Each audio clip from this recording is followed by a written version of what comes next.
Welcome to the Whiskey Congress. Honest, open talk dedicated to speaking the truth to those who are open to hearing it. Black, white, right, left. Most importantly, honest, bold, and fueled by good whiskey. In Whiskey Veritas, we are Whiskey Congress. Join the evolution.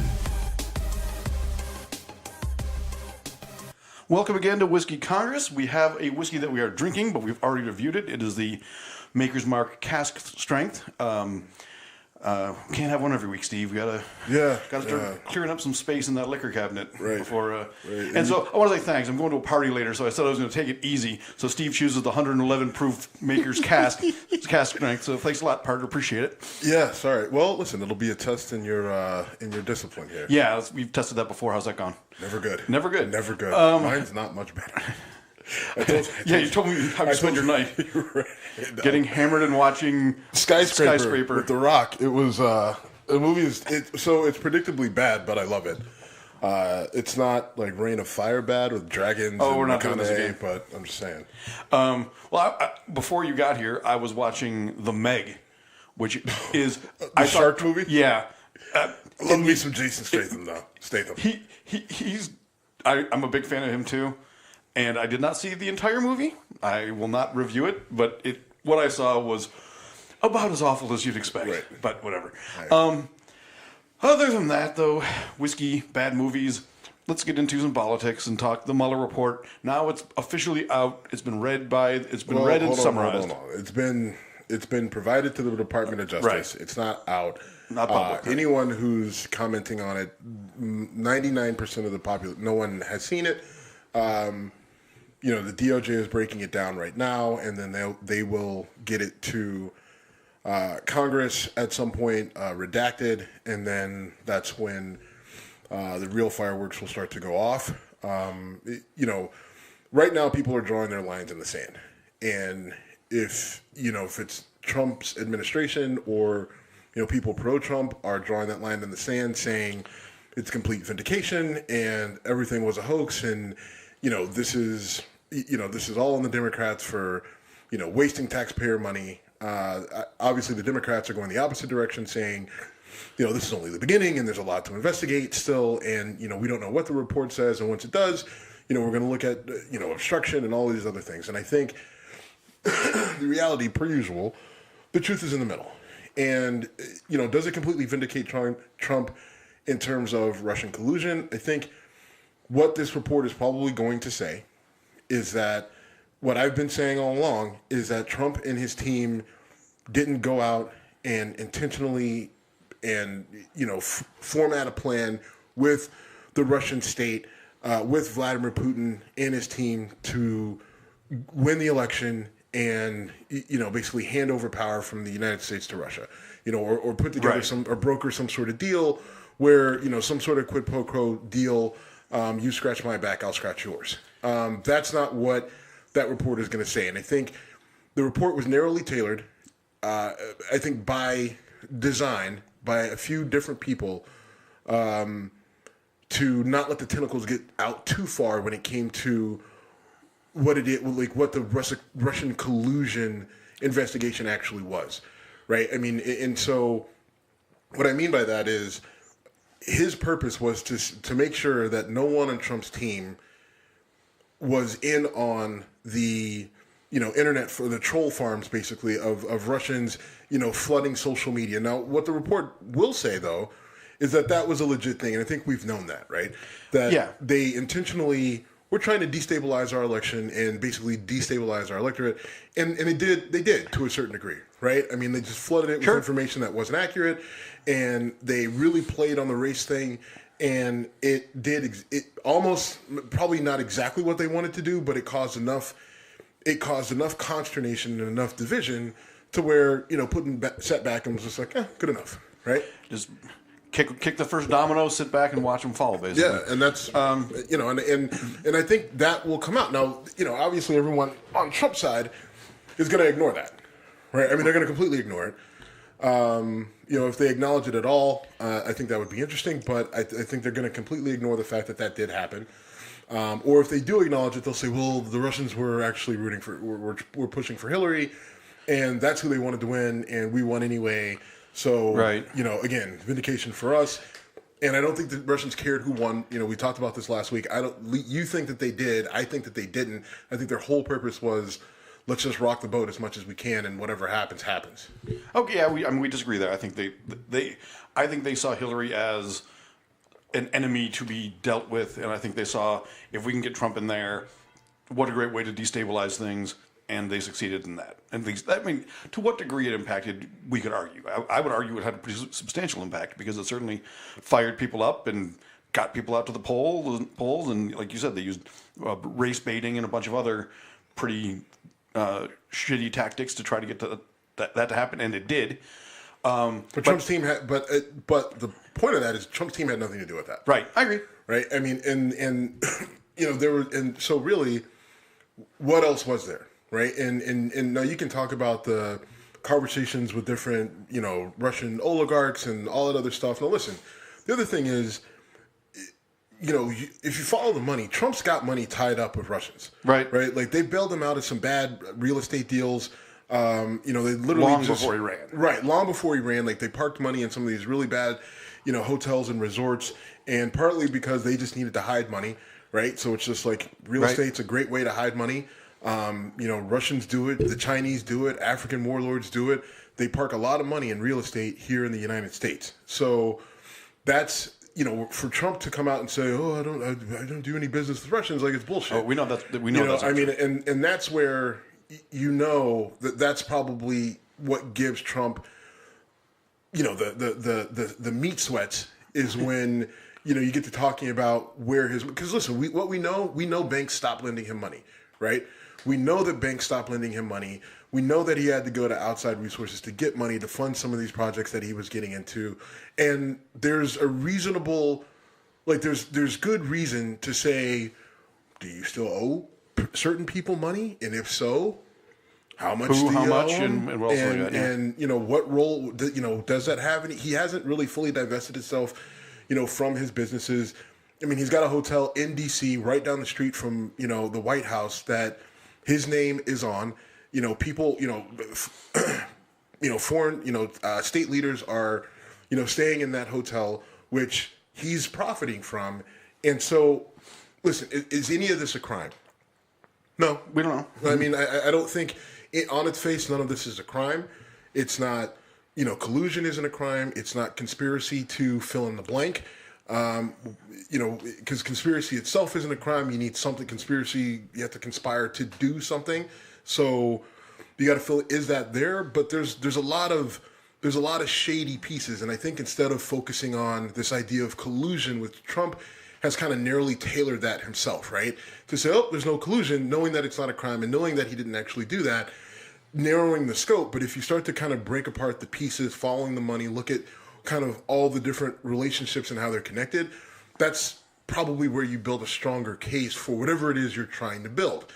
And my last point, and I'm sorry to take up so much of this, but my last point is that I think by Mueller doing what he did, right, and saying it's not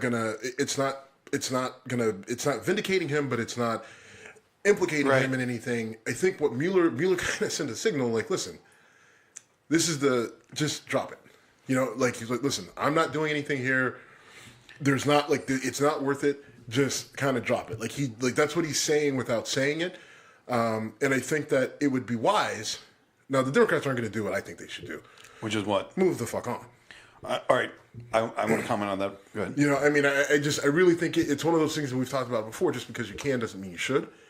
And I think that this is something where I think there's just other things where they could come out and you could start to really beat them up. I mean, Trump brought healthcare back into the mix, which I don't know why he would do that, because it's just been a losing issue for Republicans for the last, 10 years. Right. So, once they lost the original Obamacare battle in the Supreme Court, it's been a losing thing for them. And now that it's been in place for as long as it has, people are depending on it. Right. Take it away from them. Including their voters, right? Their voting bloc. And so, which everybody's like, and it's because they use the name Obamacare, right? Right. Anything Obama, we got to get rid of anything Obama. Okay, you say that, and then you lose your insurance, and then you'll shoot yourself, right? Okay, two things. Did you happen to see the thing I put on Facebook about the Obama scandal? When people talk about how the left-wing media is unfair to Trump, in some cases I will agree with that. But this delusion that they were never mean like this to Obama. They were showing, it was a compilation of Fox News and other clips saying Barack Obama is disgracing the nation because he went for a bike ride and wore a helmet. He looks weak compared to Putin on the horse. Did you see that? Oh, yeah. I mean, that's just, I just want that. In his tan suit? I feel like history is, I feel like history is being revised. That no one has ever been this mean to a president. Bullshit. Okay. With regards to the politics, I mean, Trump himself did a whole thing. I mean, was on radio all the time talking about how he had a guy who had, who's like, it's going to come out real soon about Obama's birth certificate. I know people. I got a guy. The whole thing. I mean, like, come on, like, just right. stop. I'm just. Not you. I'm just saying, like, the whole, this whole idea that, I mean, now listen, I do believe that the media, and listen, MSNBC, CNN, they got a long way to go to fix, in my opinion, to fix their reputation. Right? CNN to me has dropped the ball over and over and over and over and over again. Marshawn Lynch, over and over. I hate when Trump says the media is the enemy of the people. Right? They just it rubs me the wrong way. But CNN, multiple people at CNN, and Rachel Maddow, who is at MSNBC, but she's kind of leader of the pack on this. Remember she did the thing with his taxes. Right? She does this whole thing like, oh, I got his taxes. And then it comes out, oh, well, the dude has paid taxes. Well, yeah, he paid taxes, but he doesn't have as much money as we thought he said he did or whatever. Like that. And her credibility was already kind of on the line with me. That completely shot it. And she was never able, I can't trust anything that she says. Like, she's clearly not objective. I agree. Right? A lot of people at CNN, clearly not objective. Agreed. But Fox News is also not objective, right? Like they won't criticize them, and anyone who does criticize them, then if we're kind of a few of them have, right? And what happens? Like they get attacked by Trump and by his supporters and everything else, and so, but there's been plenty of people in the media that have been beyond unfair, like they've overstepped their bounds. It's not about objectivity; they just have a vendetta. They're out to get this guy. He rubs them the wrong way because he's crass and he doesn't. And he attacks their profession. He doesn't fit the role and all that other stuff. I mean, and they're just they just go. Now listen, Obama did some shady shit too when it came to the media, right? I mean, like his administration, like their record isn't great with some of the stuff that they did. The media, like going after media members, people were put in jail. Like there was some. I don't remember anyone going to jail, but. Okay, well, I mean, listen, and it didn't get out in the media, and Obama and his team did a pretty good job of making sure that it didn't. And there's some people in the media who remember those years pretty fondly, or pretty clearly, and are not too fond of some of those experiences that they had. So, there's you could argue that some of the stuff that Obama did is worse because of the actual actions that were taking place, where Trump is just being Trump and just saying things, right? And so what's the difference between someone just kind of running their mouth and then actual actions that actually hurt things like free speech? And so you don't have to be a fan of Trump. I'm definitely not a fan of Trump. But the media is going to have to really kind of figure out how they want to finish this out. And listen, the reality is Democrats don't have a front runner in terms of who's going to run for them, and it's early still. But I mean, the reality is we're going to have to look at the fact that he could be in for another 4 years after 2020. And if the media is going to continue this for the next 2 years, 6 years, right? If he gets the next year and a half leading up to the election, and then the 4 years if he's reelected, I don't know. Well, here's my thought. You're saying that the Democrats should move on. If you're saying that they should focus on 2020, I completely agree with you. If you're saying, they got to do their jobs, they got to read the report. If there's something in there that the American people should know, do it.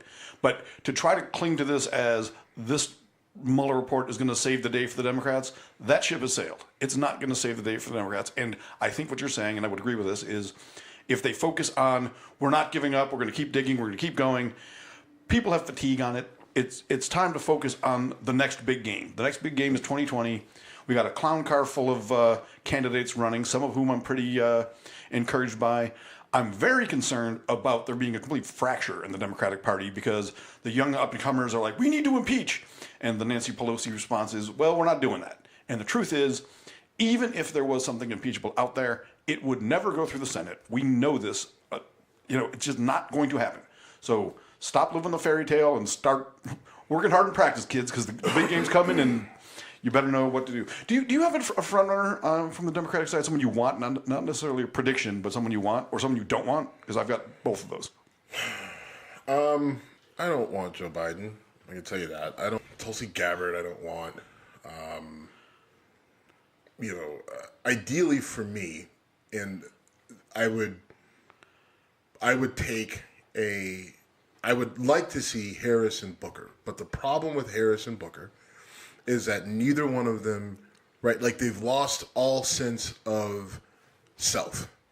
They're both pandering to everyone that they can on the furthest wing of the left, right? I mean, just any idea that's thrown out there by, Booker's talking about everybody needs to be vegan, and Booker's talking about it's just like we need just those two. If they were just their genuine selves, like I mean, Kamala Harris was a prosecutor, right? Like, and she's going to have to answer for her record as a prosecutor, but I think that she can do that. But she's not. She's trying to make herself into something that she's not. She's not coming off as real.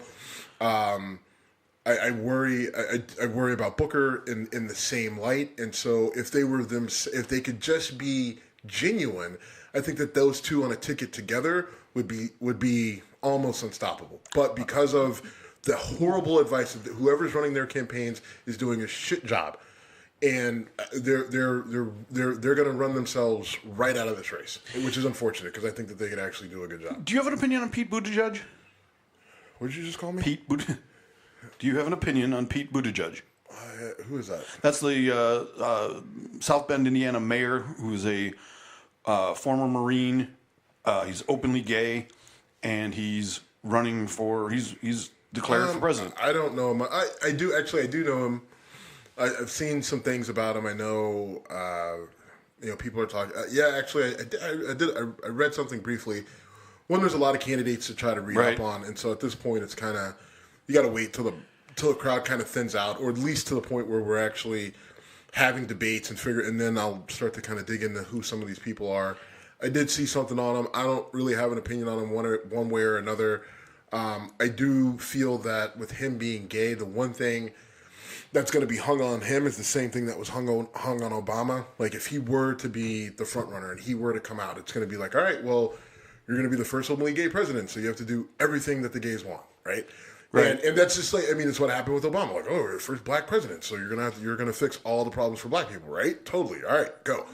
And I think there's a lot of black people who are disenfranchised by Obama because of what didn't happen under his watch, right? And then there's the people who use that as well as a weapon against Obama, like conservatives, like, see, you had a black president and he didn't do anything for you, so fuck you guys, Republican, right? I mean, so you think that same thing is going to happen to this guy, whether he wants to or not, no matter how progressive left they say, they're still going to hang the whole, like you need to fix all the problems that gay people see in America, and if you come up short on any one of them or all of them, then you're going to be a failure, right? Like that. There's some people who are going to hang that on him, but I don't know much. He was on Bill Maher last night, and that's like a 5-minute interview in a very friendly environment. But he came off to me as very genuine, and he handled himself well. As much as I can say, well, yeah, it's a softball event, and it definitely is. Plenty of people go into those things and fuck up, and he did not. See how high my standards are for politicians these days? Yeah, he went there and didn't fuck up. Right. I mean, he went on Bill Maher for 5 minutes and didn't trip and step on his own dick. Congratulations. The only asterisk I'll put on that, though, is it's a live event. So you have a much better chance of fucking up in a live event than you do in a... And that's completely fair. Like I said, we'll start to dig into him more as we at least get closer to Iowa, which is, 11 months away. Right. Iowa caucuses are maybe 10 months away. I mean, the Iowa caucuses are in February, I believe. That's right. And that's when we'll, start to see the field kind of start to shape up a little bit. And we'll see, because by that time, a lot of people are going to run out of money, and it just, I mean, a presidential election is a presidential campaign is very expensive. Yep. And you got to pay people. You got to set up headquarters all over the country. You have, you got to print flyers. You think the Clintons will lend the DNC a shit ton of money again this time? I mean, you know what's funny though? Steve Bannon, of all people, comes out and he's talking and he's saying that I think he said Kamala Harris and Beto O'Rourke would be the ideal ticket, and then if not, if you have all this infighting, then Hillary's going to have to step up and start running again in like September, and it's as an independent or something like that. Just fucking crazy. Like, listen, the Clintons need to stay as far away from this thing as they can. Hillary, go be a grandma, go give power speeches. Write another book. Go to Wall Street and make $200,000 a speech and don't tell us what you said. Be rich. It's fine, right? It's fine. You've accomplished a lot. Just go do that, right? Bill, you keep doing you, buddy. Right? Whatever you're doing, whoever you're doing, just keep doing it. Stay away from this election. Yeah, I think that message needs to go out pretty strongly. And I'm completely, as much as I'm a fan of Joe Biden, I really don't want him to be the face of the next election. They're saying he's the front runner, but I think he's the front runner because of name recognition. Right, and he is for right now. And, listen, he does poorly in these things for a couple reasons. One, his record is not good, right? As, just his overall record, some of the things that he's done. You can look at him as to kind of why we are where we are with the Supreme Court, which is some of the things that he's done and pushed for. And then just his overall record is just not one that many people on the left would, once you really get it out and expose it, not great. And he's creepy as shit. I don't find him creepy. It's not that I look at him and say he's creepy. It's just that the dude's got a weird history of touching people weird. Okay. Right. Okay. He's kind of got that. And I think someone just came out recently and said, Joe Biden, was aggressively touching me, and he kissed me, some female congressman, I think. So okay, that would be bad in this. In this environment. I think that he will fade eventually, and it seems like Harris is kind of going to be your progressive leader or whatever, right? And then you're going to have there's Bernie Sanders. I really wish he would just go away too. And I think that he's lost a lot of the momentum he had in 2016 just because there's so much division. There's so many other progressive people out there with progressive ideas that he's not going to be able to have the same team on the ground that he had when he was running against Hillary. I think he'll eventually fade. He'll eventually be the crazy old man yelling, get off my lawn. And he's another one who, for the progressive left doesn't have a great record, right? His record on guns isn't great. The Bernie bros will tell you, oh, well, he marched with Martin Luther King. But if you look at his record in the Senate, it's just yeah, but you really haven't done much else since then. So, Bernie's another one that eventually will fade. And then the question is who really comes out? Beto O'Rourke? Beto O'Rourke doesn't have a policy to stand on. Right? He's the he's shiny pony to me. Right. And people really love him. And the guy's got an interesting story and he's got the good energy, but is this a guy, it feels like once he's in, he would just kind of get there and just be like, all right, now what? I don't know. We'll see. I'm very concerned that the Democrats are going to spend their entire primary fucking each other up, and then Trump's just going to sit back and watch. And another thing that I've been asked multiple times, and my answer to this has been no, and I think yours will be too, but how many people have come up to you and asked, will Trump face a primary challenge? I've been asked it at least 5 times. A few people have, and I think that there's only 1 to 2 people who could do it. Kasich and Romney? No, term in the Senate for a reason. It would be Kasich or I think the current governor of Maryland. I'm not Hogan. Okay. I think he's the only one who could do it because it's a nothing to lose proposition for him. I think he would do it knowing that he doesn't have a good chance, but it gets his name out there. And then once Trump's 4 years are done, then he goes and he runs again with a hell of a lot more name recognition. He's a Republican, but he's a Republican governor of Maryland, and Maryland is a blue-ish state mostly. Yep. And so, like he's one of those Republicans that really is more of a Democrat. As a rhino, if however you want to describe him, but he could play well for people who just, for a lot of people who held their nose and voted for Trump in the last election. Like he poses an interesting threat, minimal, but an interesting threat to Trump. And if Trump were to go completely off the rails somehow, there could be a way for him to sneak in. But I think those like Kasich and Hogan really are the only two that I could see doing it.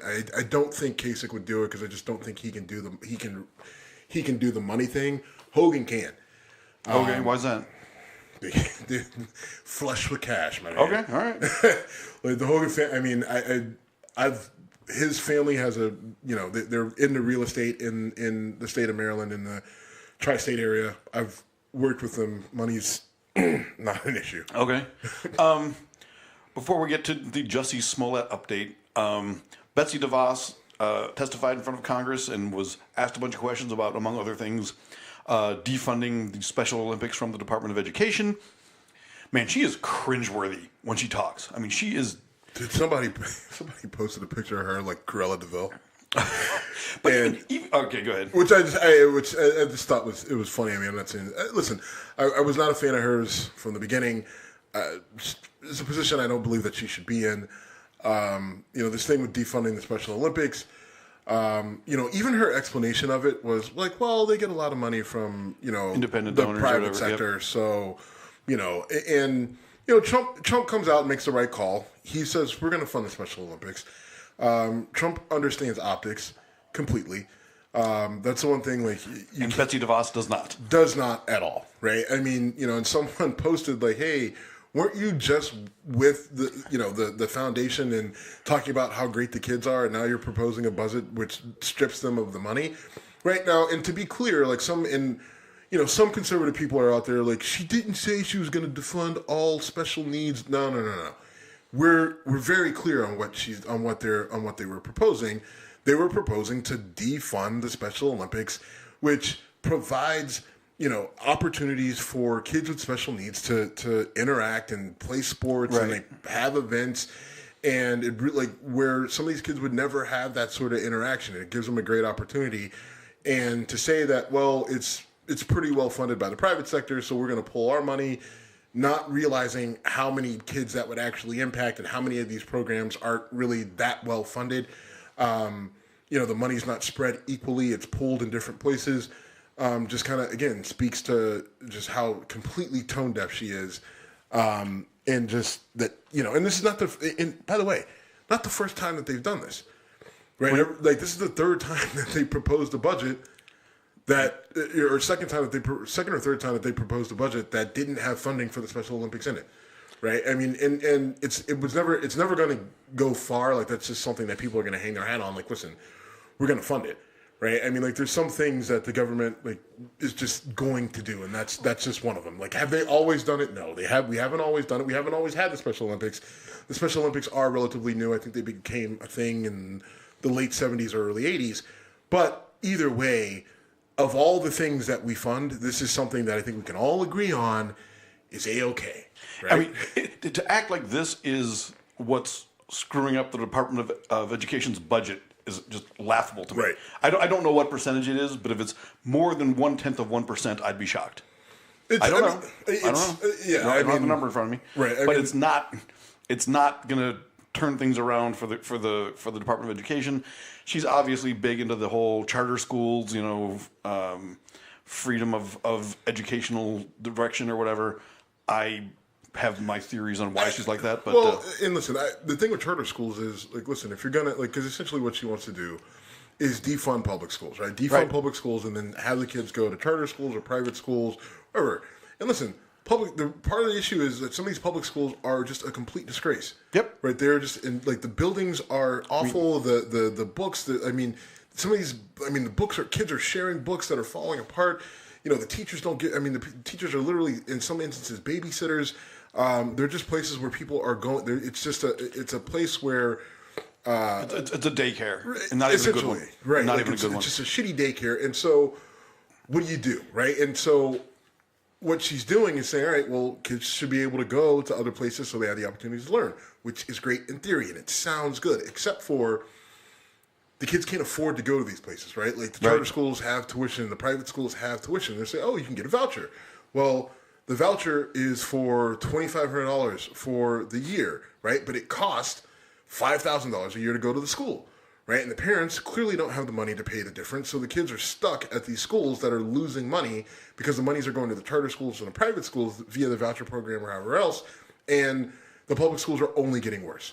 Right, and that's kind of what, and a lot of people don't understand, like, well, what's the big deal? Kids should have a choice. I don't necessarily disagree with that, but if you're going to say we want you to have a choice, then actually give the kids a choice, right? If it costs, like, listen, we're in the Cleveland area, right? Right up the street, all-girls school, St. Joe's. You know how much it costs to go to St. Joe's every year? $15,000 a year? $15,000, and I think the tuition went up to like $16,000 this year. Okay. $16,000, right? For first grade. Well, no, I mean, is that all high school? Yeah, that's high school, right? But still $16,000, right? Like, so the thing is, now if someone from a public school in the city of Cleveland, where we are, where our lovely Whiskey Congress studios are, like, if they were to get a voucher to go there, the voucher is not going to cover the full cost of tuition. Right, it barely covers half, and that's where parents are kind of stuck, right? And some parents, I have a friend who he's doing it, but he works for the county. He also literally has a paper out, right? He's one of the last few, like, he delivers delivers papers for the Cleveland plane dealer at night, and then he de-ices planes in the winter, right? Because he's working 3 jobs. He's working 3 jobs so that he's got 3 kids, so it's a job per kid, I guess. But so he could send them all to private schools because he can't send his kids to the schools in the area, to the public schools in the area, because they're just that bad. Right. Like, so him and his wife, he works 3 jobs, his wife works 2 jobs, all the kids have jobs so that they can send them to these schools, right? And everyone's like, oh, that's the American way. That's the American way. Right? I mean, I'm not sure my friend, I seriously worried about, like, he barely gets any sleep. Right, and this is a legit concern because he sleeps so little. My concern is that, like, one day he's going to fall asleep driving, and run his car into a wall or something like that. Right, and so that's his choice. Right, but that's the choice that parents are stuck with. Right, literally work yourself to the bone to send your kids to this school that costs $15,000 because you're only going to get so much money to send them, or you send them to a public school where put a flak jacket on them. A flat jacket on them and a helmet and hope that they make it home. Yeah. I mean, it's an awful situation. And I think this is the case in almost every major city.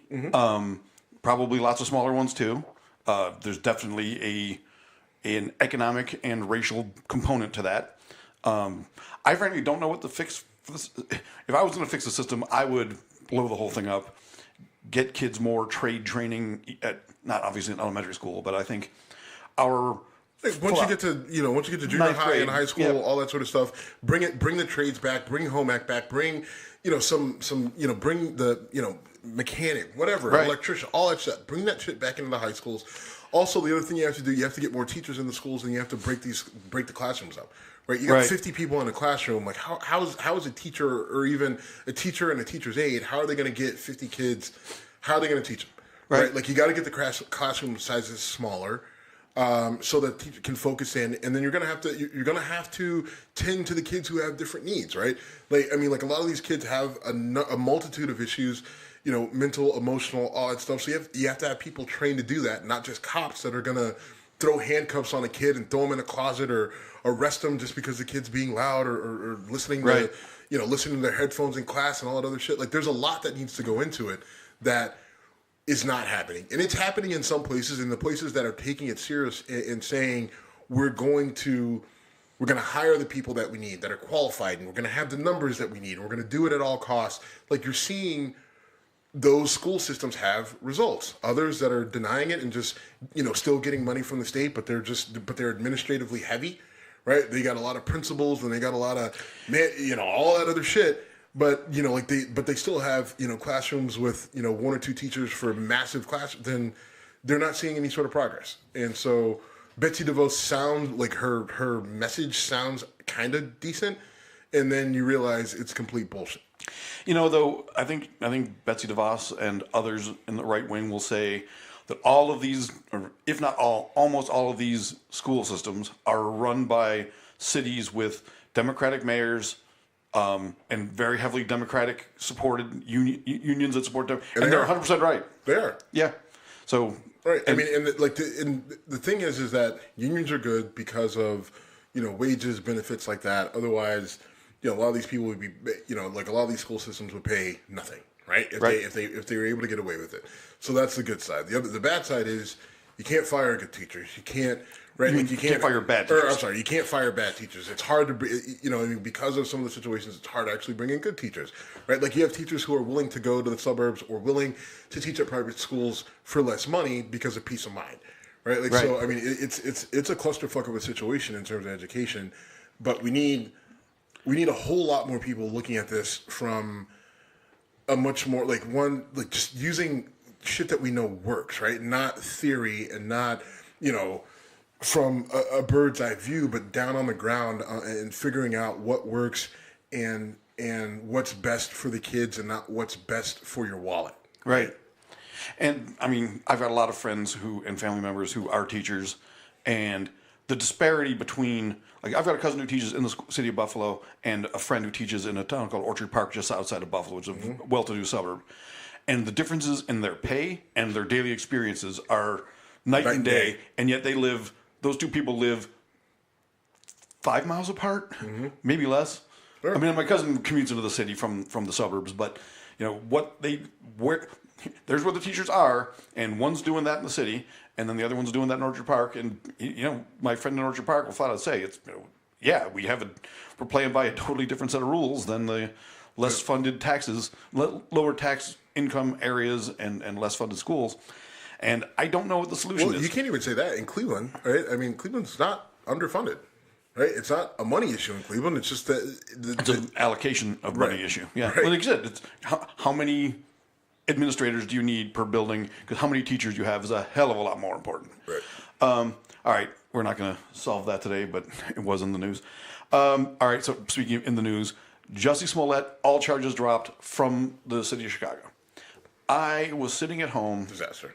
I was sitting at home, and they're breaking news. Jussie Smollett about to.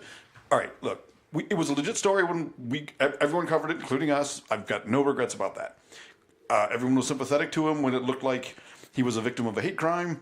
Pretty much everyone said, "Now we know you're full of shit." He got up there and just gave. There were a few of us. Well, all right, there was. Yeah. I mean, it looked sketchy pretty early on, but I never imagined it would unfold the way it did in terms of just being that obvious. I mean, he got up there in his speech and basically said, I would be misrepresenting my family if I wasn't telling the whole truth the whole time. It's like, dude, give it up. Talk about needing to give it up. Right. Jussie, no one believes you. There's no fucking chance you're telling the truth. I'd be like, you aren't talking to anyone. Period. Now, he's got two problems. One, he could still get charged on a federal level because of mailing himself a fake terrorist threat, which I think there's pretty strong evidence that he did.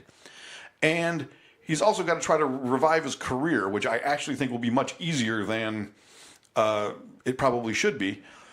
Because I don't know if he'll probably be in a bunch of BET movies. Like, I don't see him being in a feature presentation anytime soon. I don't, whatever. But, and one thing, and maybe he will. I don't know.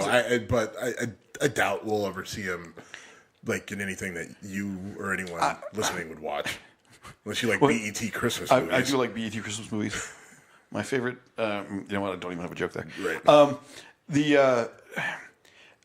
I think they can use scandal to drive ratings in the short term, but one thing that gets kind of lost. He got written out of the last two. Yeah, he got written out of the last two episodes, and apparently there's some leak that there's going to be a funeral in the next season, and probably they'll dump him. But you never know. They'll test the waters.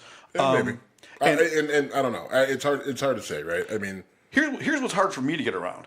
If you are the producers of that show, it appears that most, if not, I won't say all, but the biggest motivator for him seems to be an attempt to make his character more sympathetic to get more money. This is greed-driven. I mean, if he was trying to stage an event for social reasons, that would still be shitty, illegal, and dishonest. But you'd at least say, okay, his heart was in the right place. He was trying to get paid. Yeah. And right. And I mean, that doesn't get said as much as I think it probably should. Right. He was right, which is why I'm like, fuck you. I'm not writing you back in the show. You're doing all this for more money. You couldn't just come to me and say, hey, I want $200,000 an episode instead of $165. Go fuck yourself. You are in a coma. Goodbye. Be like, I know you hate Friends, but when Joey asked for more money and his character accidentally fell down an elevator shaft, I think. Did that happen? Yeah. Yeah, that's hilarious. He tried to. I didn't watch Friends. I mean, we've talked about why. Right. He tried to hold out to be a big. Are you serious? Yes. He got killed off the show. I'm sorry.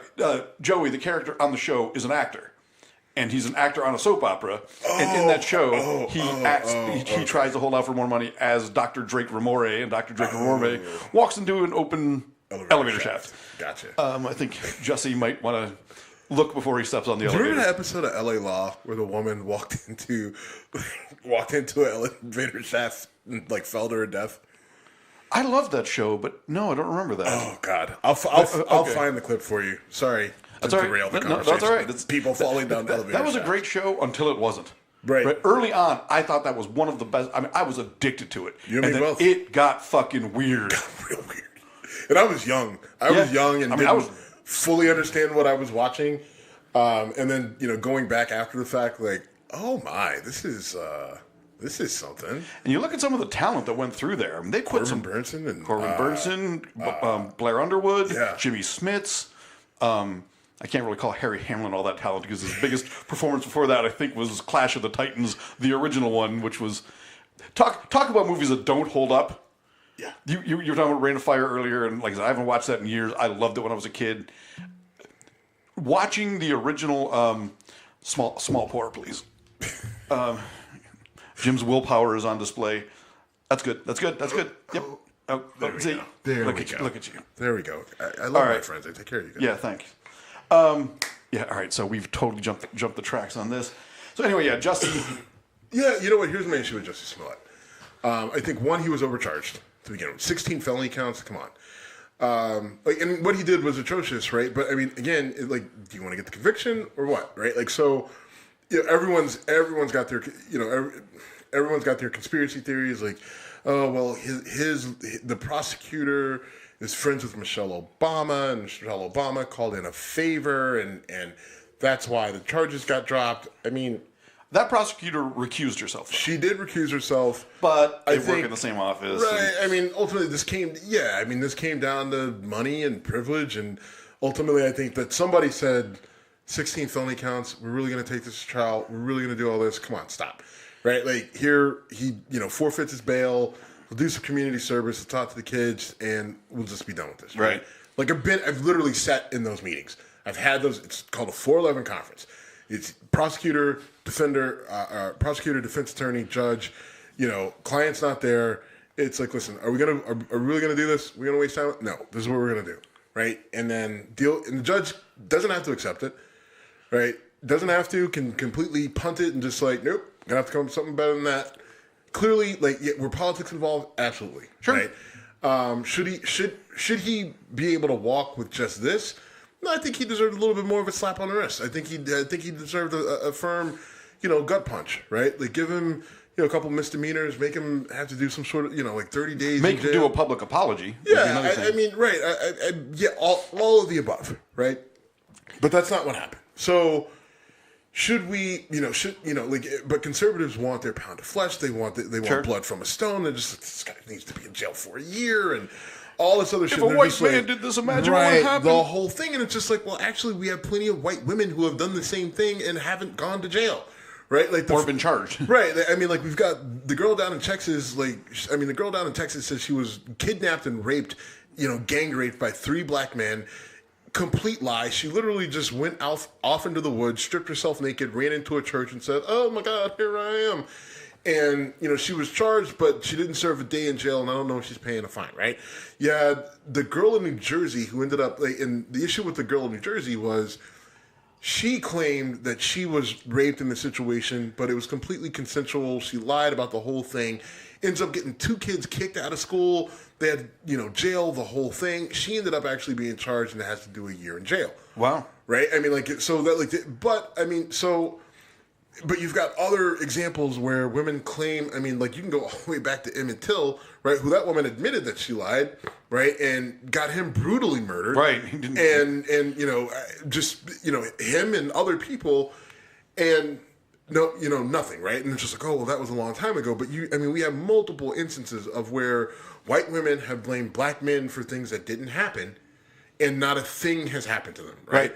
Like, it's just like they were firmly reprimanded, and people will say, oh, well, this guy, because of his, status as his platform, right? Like, okay, well, it's no different, right? Like, once you get hoisted into the spotlight, whether you're Jussie Smollett, who I guarantee you 99% of the population had no idea who the fuck he was until all this shit happened, right? Sure. Right? Like, so don't give me shit about his platform. Right? He's got money and everything else, but you hoist these white girls into these situations who make up these lies about, being raped, and all of a sudden, they have a platform, right? And so, ultimately, he should have got more, but he walks away with nothing, and that's how our criminal justice system works. You got money to hire a lawyer who knows how to bulldog a prosecutor, right, and have the right conversations and say the right words, and you're connected. That's how it works. So 2 other things that I take away from this. And if you're mad at Jussie Smollett, then you need to be mad at, then you need to be just as pissed about Paul Manafort, and you need to be pissed about, all these people who walk away from these white collar crimes. And Paul Manafort's not walking away from shit, though. He's going to jail. Yeah, on a crime for him. But I'm just saying, but right. Like, we need to be. Logical outrage is a very hard thing to find these days. So, the chief of police of Chicago and Mayor Rahm Emanuel came out and issued. Bullshit. Was that bullshit? Can I say what? I think the chief. I think the chief of police was legit. I think Rahm Emanuel, that was manufactured. Well, I was going to say I forgot how awful it is to watch Rahm Emanuel talk. Like, he's not. I'm not saying he's a bad speaker. I'm saying he just exudes sleaze to me. Yep. Like Michael Avenatti looks at that guy and goes, "Man, you're sleazy." I went low. Ooh. When they go low, I go lower. But really, I wish we had more time to talk about Avenatti. We can. That's actually that's a better story. All right, let's do that. Have you heard this? I did. This dude, so Michael Avenatti is an interesting character to me.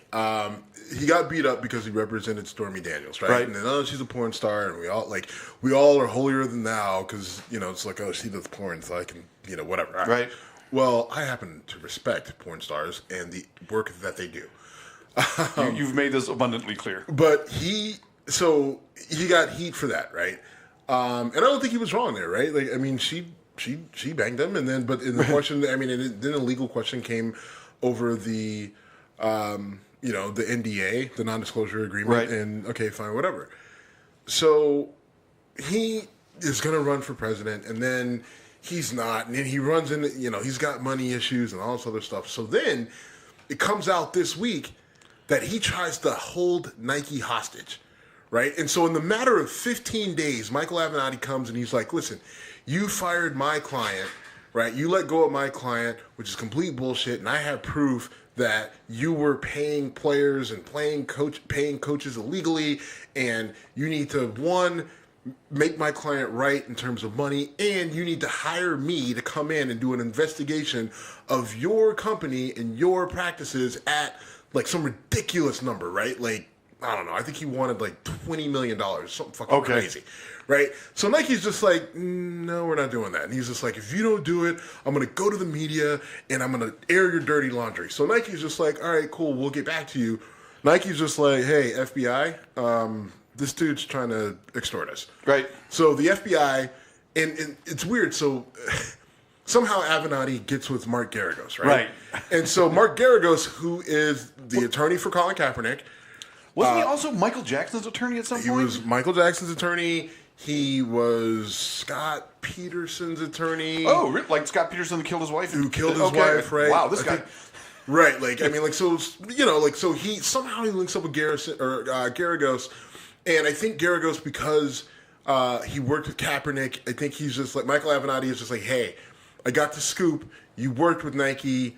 Let's do this, right? And Garagos is like, all right, well, whatever.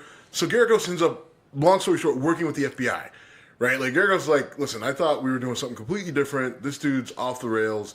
So Garagos agrees to, like, wiretaps and recorded conversations and all this shit. I didn't know that part. Oh, yeah, it's juicy. Like, I read the whole thing. Like, you are giddy. Dude, I was reading it at work. Like, I'm sitting there on a conference call, and which I don't have to talk until I talk in the very beginning, and it's like an hour and a half long call, and I am reading this thing my phone's on mute, and I am reading this like I need popcorn and a beer. This is amazing, right? And Avenatti is like, he is in Nike shit. He's just like, listen, you're gonna pay me this. I'm not fucking around, and like I will air all he's just putting it all out there, right? All of this shit's on tape in a matter of 15 days. Right, this starts and then it ends with Avenatti thinking that he's going in to like negotiate, sign a contract to get hired by Nike and get all this fucking money, and then he walks in, FBI is just like, you're under arrest, and bam, that's it. And we really can't believe how dumb you are. For someone who represents sleaze as a business, you clearly right. Like, I mean, it's just like if you read the charging document, I mean, it's. Like, some of the stuff that he was saying, you're just like, why would you say that? Like, you would think he would know how to be... Right, you would think he would know how to extort somebody without actually saying, going... Right, I'm extorting you. But he didn't. He didn't. I mean, it's remarkable. I just, like, it was... If you read it, you're just like, no way. I will look at and there this. are actual, like, his quotes... I'm not fucking around. I'm the guy with the big dick in the room. Like, just all sorts of great. shit. Oh, my God. It was great. So how will Law & Order do a show about this without saying it's about that? They'll literally find a way. They'll just do it. They'll literally just read it out and just change the names. Right. Because that's what I would do. Sometimes writers for crime dramas have an easy day. Right. Let them fuck themselves. And it's fucking I got to take a look at this. I'm now envisioning you like at your desk, just like going like just hit it, click, reading, scrolling down, like laughing, and then click next page. It was great. Could you live in a world without mute buttons? No. Under no circumstance. Yeah, that would be very... Especially not in a professional corporate sense, because I'm really bad at, like, I'll put the phone on mute and unleash a tirade and then bring it back and just like I'm really bad at it. So I had a great experience because I've thought I'd hit mute and I haven't, and I've gotten busted for it. Okay, well, be very careful with that. Yes. So years ago, I was trying to buy a piece of equipment for the company I worked for at the time. And so what I was trying to, I had a coworker who was on the fence. I called the sales rep and the technical guy from the company that made this machine, and so I got my coworker in the room with me. Got two guys on the phone, and I said, okay, I need to talk to my colleagues for a minute. I'm gonna hit mute. So I hit mute. And the two guys on the other side of the phone start talking. Yeah, Jim's on our side, but this other guy's not so sure. I'm like, dude, when I hit mute on my phone, I can still hear you. That actually happened to me. Oh. And I'm sitting there going, let him go. Yeah, like, let's get it all this out Jim there. Guy's an asshole, but he'll give us some money. It didn't go that way for me. For me, I was driving. You know how I am when I drive. I can be like, I can yell at people. Yes. Every time. And I think I was in Charlotte, right? In Charlotte. Oh, I hate the traffic in Charlotte. Nuts, Fucking right? hate that town. And so not the town, but the traffic. I thought I was on mute, and I'm blowing my horn, screaming at someone, and I think I called someone a fucktard. And I go back and I go to hit mute, and I realize that I wasn't on mute because I'm in a rental car, right? I'm not in my car, okay. Right? And I realize I'm not on mute, and it's just silent. And I'm like, "Hello," and they're like, "Are you okay?" I'm like, "Yes." And someone was like, "Fucktard." That's new. I'm like, "Oh, I'm sorry." You know, I was going to say, when you told me you did that, I'm like, that's a rookie mistake. I'd expect you wouldn't, but yeah, rental car. I'm in a rental car. I think I was like in a Toyota Camry or some shit. I'm like, what that? I thought it was mute. It wasn't. Yep. At least you didn't say. I turned the treble up. My fucking boss is a moron. And I'm good. Good. It wasn't that. No. All right. So NCAA tournaments here. Before we do that, though, there's a really crazy story out of Kansas, sort of Kansas and California. Skip that. Skip it? Okay. Yeah, skip it. All right. It's not a crazy story. Don't worry about it. All right. Nothing to see here. Nothing to see here. Tom, did you see Tom Izzo in Michigan State? I did. Okay, here's my thing. Let me talk about this. Set the scene first, so people haven't seen it. It's late in the second half, and he's got a freshman who had made a mistake, right? I mean, not made a mistake. He had kind of been lollygagging, right? Like he just wasn't hustling, right? It's NCAA tournament.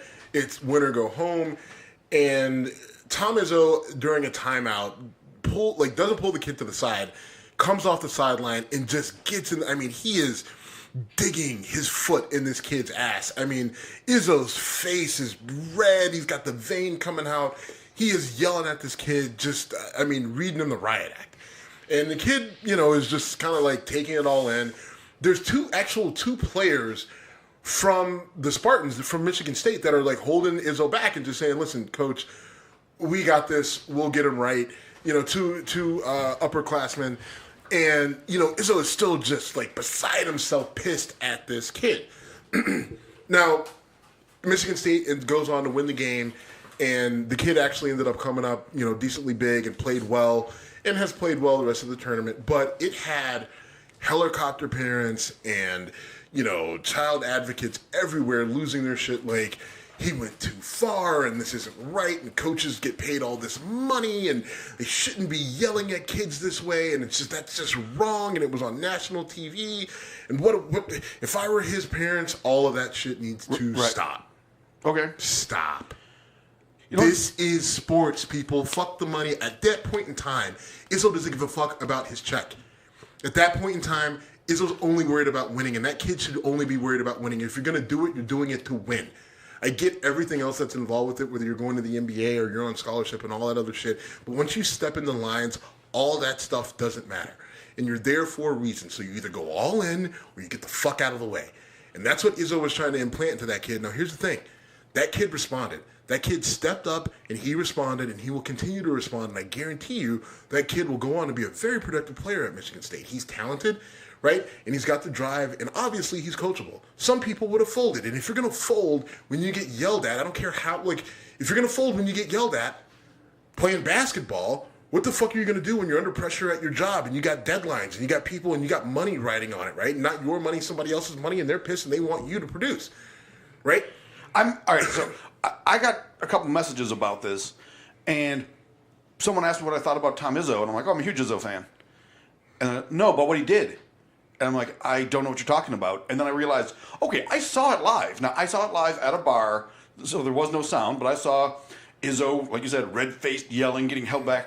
I found a few things about that interesting. I don't ever remember seeing players that aggressively stepping in to their coach. Yeah. Which is... Could you imagine? Let me ask you this. Yep.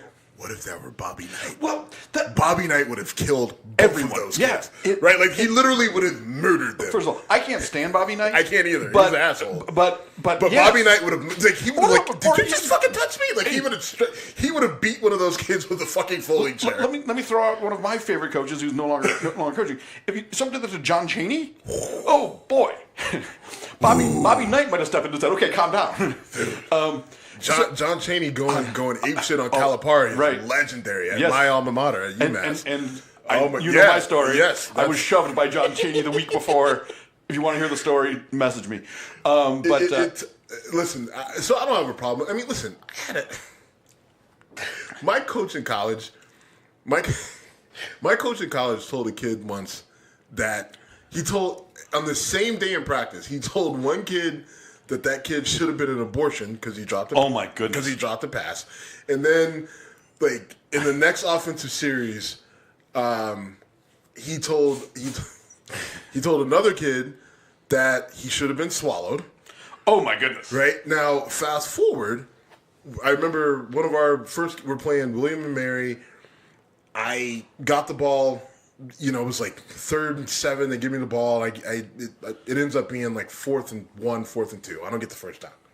Okay. Coming off the field, he looks at me, grabs my face mask, and is like, "I didn't recruit you here to be a fucking pussy.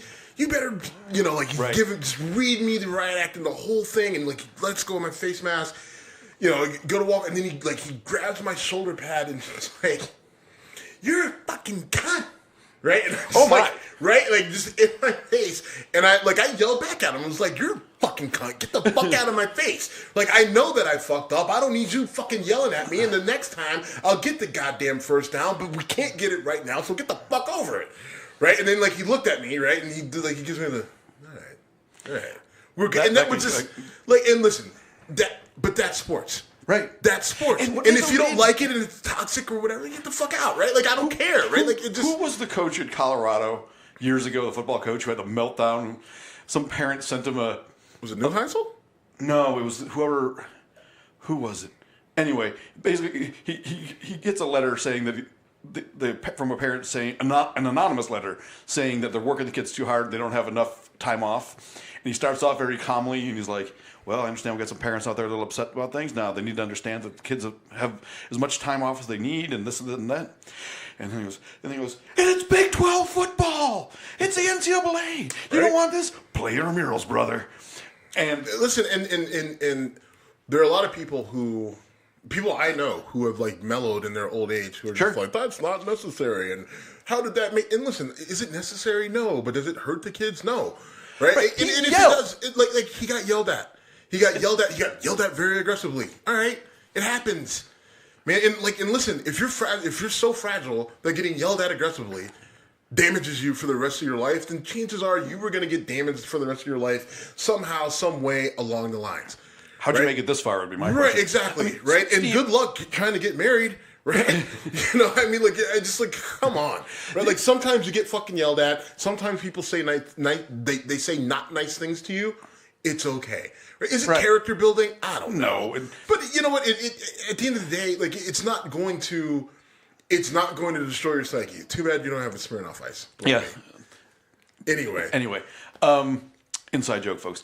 So yeah, it didn't even register to me like that would be an issue, and I guess it just blew up. I did. And just because we're in this age, right, where everybody's offended, everything's so offensive. You know, the age of political correctness, and then it's just like, how could you do that? Come on, grow up. You really like if you look back at like the coach from Rutgers who like launched. I think his name was Rice. He was like whipping balls at kids and calling them. You know, they showed the stuff that this guy was doing, and that was over the top. Bad, right? If you're throwing something at me, or physically doing more than just putting a hand on me, we got a problem. Yeah. But listen, I obviously I run a little bit hot. I run a little hot. Like I literally fought a coach in high school. Me and a coach physically fought. We wrestled on the sideline. Like like Coach Whipple got in my face. I got back in his face. Sometimes it's probably not the way to go, but you know what? But I don't regret it, and I won't back down. I never apologize. Like you're gonna sit here and fucking yell at me and read me to write. I don't give a fuck if you're a coach. Like fucking respect me as I'm literally giving you my body. I'm giving you my body. I realize that I fucked up. I understand the game of football. We didn't get the first down. I wanted to get it. It's not like I didn't want to get it. So I don't need you to fucking remind me. Thanks for yelling. Like you could have stopped. For you to stop me and call me a cunt, go fuck yourself. The one thing I cannot stand in athletes in particular is apathy. Right? If you're not out there playing your heart out. Well, I'm not saying apathy was that on that kid, but I've been seeing a lot of these kids. They've been showing the kids get knocked out and they're literally in tears and like hiding their face.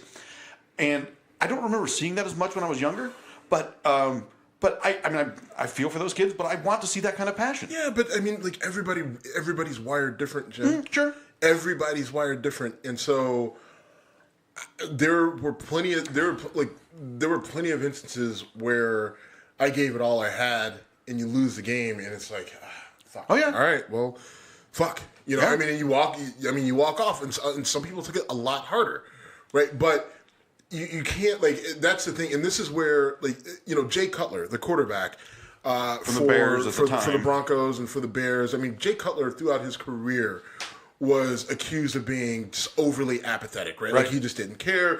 Oh, it's because of his facial expression. And for the longest time, he was just like, listen, I can't, my face is my face, right? I'm sorry that I don't have the appropriate face for you, but I care about winning. And essentially in an interview, he's like, listen, I wouldn't have thrown 3 interceptions in this game if I didn't care. I was trying to get the ball down the field. I was trying to score a touchdown. I was trying to get the first down. Right? It was a bad pass because I wanted it so bad, and I should have stepped back and made a better play. And so it's hard. Like, people, and that's where a lot of that's the one thing, having been a guy who has been on the field, who's been between the lines, who's been in the situation. I can't tell you what the appropriate reaction is, right? And it's different every time. The kids who were crying in the NCAA tournament. That's passion. It's passion. That. But those kids, those kids have lost other games before where they didn't cry. Right, but I think typically it's a senior in his final game, and exactly. and you're riding that high. You're back and forth with Duke.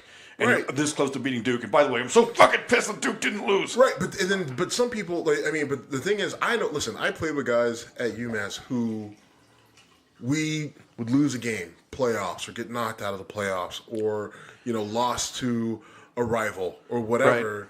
Right. And after the game, you're just like, they're just like nothing happened.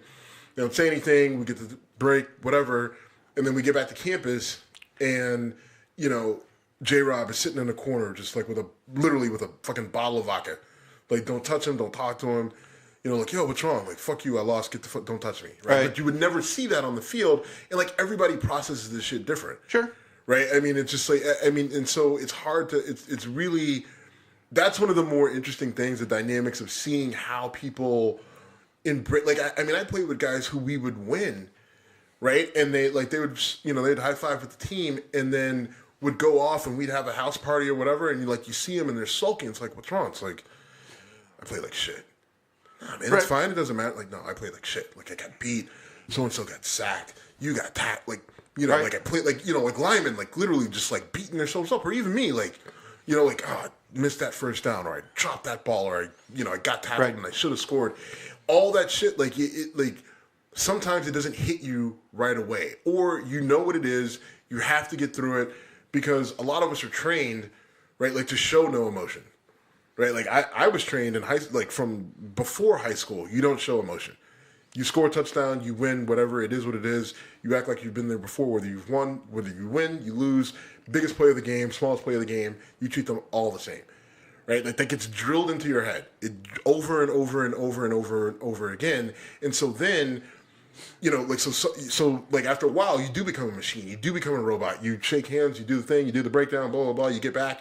And then after the lights are off, after all the cameras are gone, when there's, when you're around your people, that's when you actually kind of react. I mean, there were times where, especially when I was at UMass, where, I remember, going back to the room with Nasty Nate that first year, and just, me and him, there was one time where I just, I got back to the room, sat down, and just burst into tears, right? I mean, we played our asses off, and we were young, relatively young guys in this whole thing, and, it's a game that we lost, and we should have won, and it mattered, and it just, we get back to the room, I didn't know what else to do. I just burst into tears. Okay. Right, so it's just I'm not criticizing that. I'm just saying that you see that now, and I'd rather see that than someone just going, meh. And I don't think, bringing it back to Tom Izzo, yeah, he was probably saying some words that you couldn't get on the air, and probably, was maybe more aggressive than he should have been. I'm not even going to go that far. It might have been perfectly appropriate.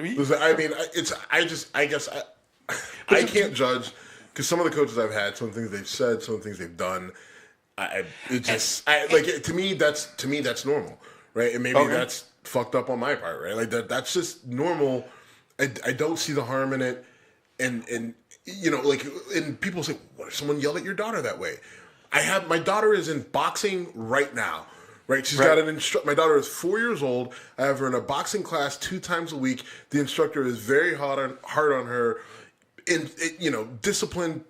He yells at her, but within reason. Right, she's 4. Right, but I know people who would hear some of the things that he says, and he doesn't curse, he doesn't use bad language, but he's very staunch, and he sets the tone in terms of who's in charge. And I know people who would not like it. Yeah. Right? I mean, but to me, it's perfectly normal, and that's how things should be if you're going to have a kid that's in competitive sports, which I think all kids should be in competitive sports, and that's just, That's you. And I think they should do if they want to. But, all right, before we get going, tournament, we're going to be down to, 4 at the end of the weekend. You want to predict an NCAA champion? We can modify it next week if we have to. Duke. Gonzaga. That's a good call. Duke. Those fuckers have they live a charmed life. I'm sorry. They win. Good for them. But the game against UCF, they should have lost that game 5 different ways, and it seems like they always find a way. And because I'm a Duke hater, and I'll own that, there was a play late in the game where they reviewed a shot, whether or not it hit the rim, and these replays are killing me. They're just too many of them, taking too long. But they reviewed it again and again, and I'm like, you know what? This is exactly where Duke gets the break that the smaller school doesn't. And the call went towards UCF. So I'm like, finally, maybe. And then they win it in the final seconds, and it's like, sorry. You good? I'm not really. All right, let's shut it down. All right.